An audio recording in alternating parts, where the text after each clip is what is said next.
James Arness might have been one of the tallest men ever in a movie. Even though he was very tall, many of his co-stars said he was a really nice giant.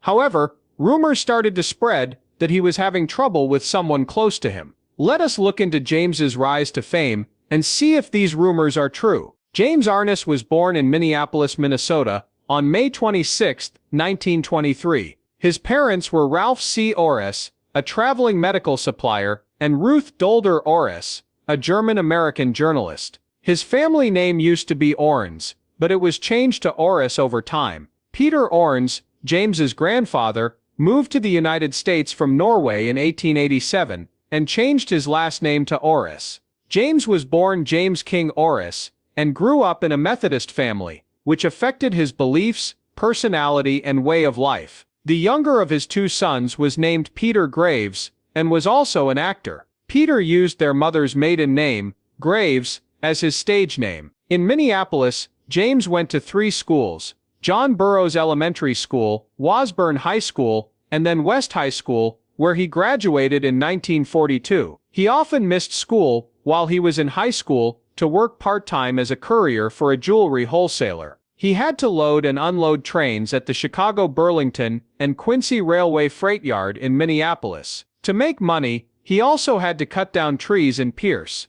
Idaho. Even though both of his parents worked, James still had to help make ends meet. In the early 1940s, though, his parents' divorce made things worse in the family life that seemed to be going well. No one knows why they got a divorce, which was very hard on young James. He had always wanted to be a fighter naval pilot, but his poor eyesight and height made it hard for him to reach his goal. At 6'7", he was much shorter than the tallest person who could be an aviator, who had to be 6'2". His chest, waist, and hips were all measured at 48, 36, and 26 inches respectively. He weighed about 235 pounds. As a result, he never tried to make his dream come true as a young man because it didn't seem possible. He went to Boo College the same year he graduated from high school. However, it seemed like the military saw his potential through a strange link. He went to school for a semester and then was called up to the U.S. Army in 1943. In March of that year, he went straight to Fort Snelling in Hennepin County, Minnesota. Following this, he began training at Camp Wheeler in Georgia. Almost a year later, he left for North Africa,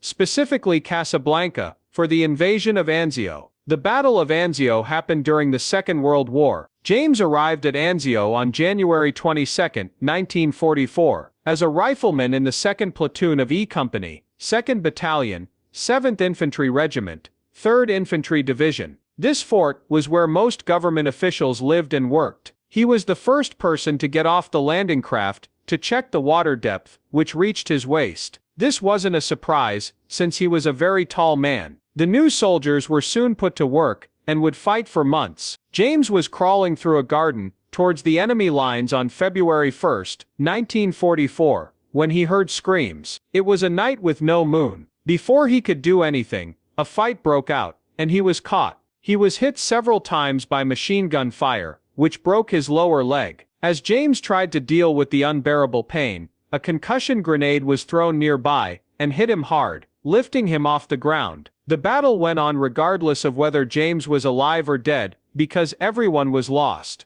Even though the enemy troops were eventually defeated, James was badly hurt in the battle. Raymond, a machine gunner, had been shot several times in the right leg. He was so badly hurt that he had to be brought from Italy to the U.S. for treatment. 91st General Hospital in Clinton, Iowa took him in, and it would take a while for him to get better. Many people died and were hurt in the Anzio War, which lasted 5 months and ended after several fights. James was lucky to be alive and had to have several surgeries. He was released from the Army with honor. On January 29, 1945, he was awarded the Bronze Star, the Purple Heart, the American Campaign Medal, the European, African, and Middle Eastern Campaign Medal, with 3 bronze battle stars and an arrowhead device, the World War II Victory Medal, and the Combat Infantryman Badge. Even so, he didn't fully recover, and he had constant leg pain that got worse during his hospital stay. His younger brother Peter came to see him and told him he should apply to the University of Minnesota for a radio course.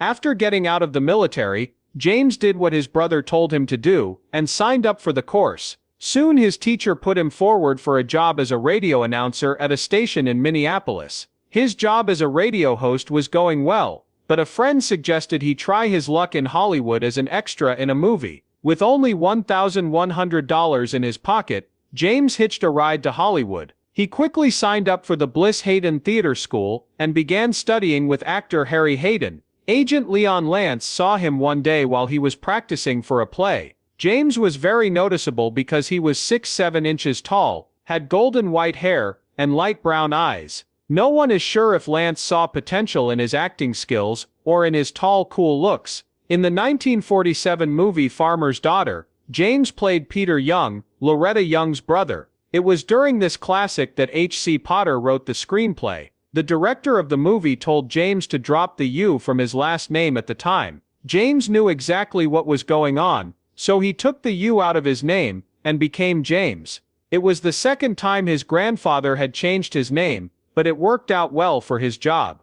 At this point, we don't see any problems with using his old name. James did what everyone else did. He lived on the beach at Unadilla and surfed all the time. But something was going to happen that would make his life different. Not long after The Farmer's Daughter came out, he got fan mail for the first time. He was shocked and moved by this unexpected act, which made him want to take his acting career much more seriously. Over time his hard work paid off, and he was cast in Candida at the Pasadena Community Playhouse. There, he met Virginia Chapman, who would become his leading lady and marry him in 1948. This move turned out to be a good one for him, both personally and professionally. It made him want to learn how to act and work harder at getting his career. It makes sense that James didn't put much effort into learning how to act in the first place. He wasn't really interested in it anyway. He played a few parts in high school plays, but he never really thought about making acting his career.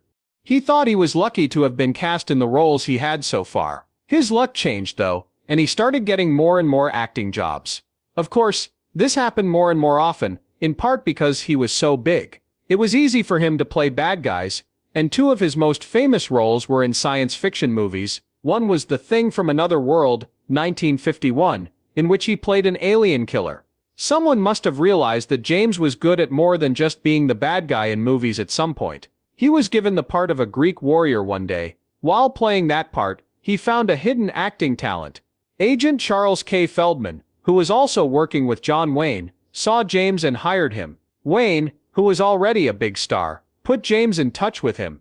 Wayne liked James, maybe because of the way his personality and height made him stand out. Before anyone could say Jack Wayne, he made a deal with James. James was able to do more jobs for Wayne for a few years because of this. It was expected that James would teach Wayne how to act, and he did. This helped Wayne a lot to get better roles. Wayne suggested him for the lead role in the TV show Gunsmoke in 1955, which was one of his most important roles. This put an end to Hollywood rumors that Wayne was offered the part but turned it down. James actually turned it down because he thought it would hurt his career. But his friend and mentor, who wanted him to do well, wouldn't let him miss this chance. Wayne is said to have told Jim, "Go ahead and take it. Picture of you would be too big. Guy friends of mine and I don't want a big jerk like you standing over us. Make your mark on TV." He finally agreed, and took the part. He worked very hard on the part. He even dyed his naturally blonde hair darker, and learned how to shoot to make the scenes seem more real. Wayne was in the introduction to Gunsmoke's pilot episode in 1955, introducing James as the show's main character, Matt Dillon. But he wasn't a big part of the show itself. Gunsmoke took place in Dodge City, Kansas, and was about Marshal Matt Dillon's efforts to keep the peace on the dangerous frontier. People were glued to the screen the whole time. Dillon's story captivated people all over the world. He did a good job of keeping order, and his strange group of friends made the show even more fun to watch. Ivo Ohala was one of the people James would work with. Arvo was one of the first actors to appear in the show's premiere, and later he would have a shootout with a bad guy that would be like all the bad guys James would face in the series. Arvo taught James how to shoot, and James did a great job as Dillon. Soon, everyone in the country wanted more of him. He had won their hearts. In its very first season, Gunsmoke became a favorite of theirs. Actually, this was funny because the same TV show ran for 20 seasons, from 1955 to 1975. It was the longest-running drama show in U.S. TV history until 2008. In spite of that, it is still one of the longest-running shows ever. Gunsmoke really did make James and his co-stars, like Milburn Stone, Amanda Blake, Burt Reynolds, Dennis Weaver, Ken Curtis, and Buck Taylor, very well known. He took in Virginia Chapman's son Craig Arness while they were married. Craig Arness would go on to start the stock photography company Westlight and work as a photographer for National Geographic. They had a son and a daughter together too. Ralph Arness, their son, was born on February 18, 1952. Jenny Lee Arness, their daughter, was born on May 23, 1950. After he and Virginia Chapman got divorced in 1963, James fought for time with his kids and won in 1968. He even gave the Brandeis Institute his 400-acre ranch in northern Los Angeles County. Ralph became well known after becoming a world surfing champion in 1970. Jenny Lee died too soon at age 25 from an overdose of cocaine. Her death was later ruled a suicide in 1975. After 2 years, James's heart was broken again by something bad that happened. In the end, his ex-wife Virginia died of an accidental drug overdose. James Bond met Therese Brandt in 1977, 4 years after his divorce from Virginia Chapman. For 6 years they were friends, but in 1978 they broke up. Then he met Janet Curtis on the set of Gunsmoke and married her. A report said that James was having a great time. The close ties between the Gunsmoke cast members showed that good personal relationships have a big impact on the success of a franchise. They made the workplace fun, which led to opportunities. James was a wonderful person. His stunt double, Ben Bates, said that James laughed so hard that he couldn't hold it in during Gunsmoke. When he laughed, the filming would sometimes stop. On the show, James was looked up to. One new actor, Buck Taylor, looked up to James so much that he named his second son Matt, after one of James's characters. James's shyness and sensitivity probably helped people respect him. It was hard for him to please the press, and he even stopped reporters from going to the Gunsmoke set. James was a simple man who loved poetry, sailing, surfing, and connecting with real people more than anything else. He was called the Greta Garbo of Dodge City because of this. Luckily, he met people on set who shared his values, which made the crew feel like a close-knit family. The show ran for 20 seasons, and this helped it last that long. Gunsmoke had a main character in every season. The show was in the top 10 for 13 seasons, including 4 straight seasons at number 1. In 2010, the last season of Law & Order tied the record for most seasons of a show. In 2018, Season 20 of Law & Order, Special Victims Unit, broke the record. James got raises every year, and had more creative control over the show. During the show's run, he started his own production company, which I found interesting. Gunsmoke ended in 1975, and James was the only original 4-star actor who kept working on the show. Beginning when he was young,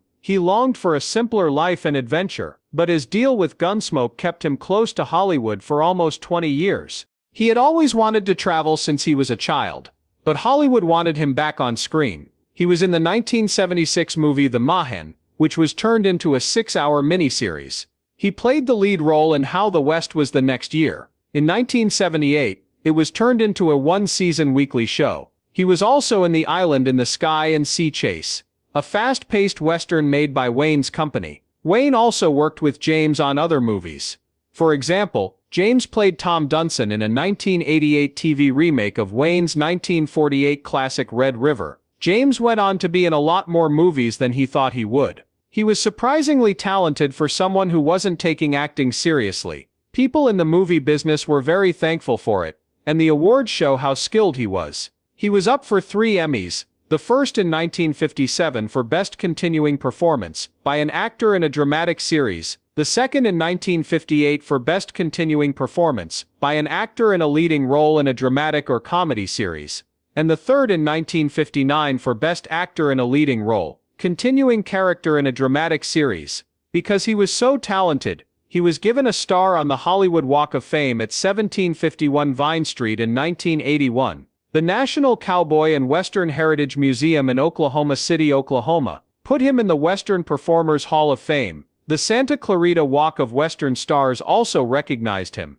Back in 2006, when TV in the US turned 50 years old, People magazine named James Bond the sixth most famous TV star of all time. Plus TV Guide ranked him as the 20th best star of all time. James wrote and published his autobiography in September 2001. He did this after thinking about his life and telling himself that he should write it down while he was still young. He was made an honorary U.S. Marshal on February 6, 2005, for things he had done that made the U.S. Marshal Service look and feel special. A resolution honoring his acting career and 60 years of living in Los Angeles was given to him by the mayor, 15 city council members, and the city attorney at Los Angeles City Hall. The resolution had a picture of a U.S. Marshal's badge on it and praised his role as Matt Dillon on the long-running TV show Gunsmoke, which ran for more than 20 years. It also praised his bravery in WWE and thanked him for creating one of the most compelling and true-to-life versions of the famous brave tall man in the saddle, who tames a western town in his search for peace and justice. James himself said that the resolution day was the best day of his life, so he had it framed and put up in a prominent place in his home. With no illness,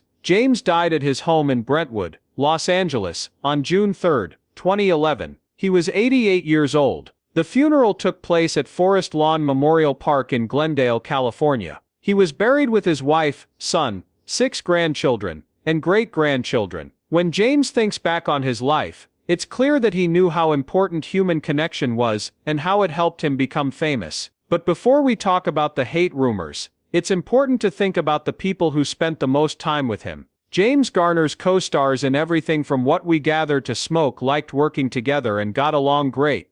There were disagreements and conflicts on set from time to time, but they were quickly solved, and no one person could be blamed for starting a fight.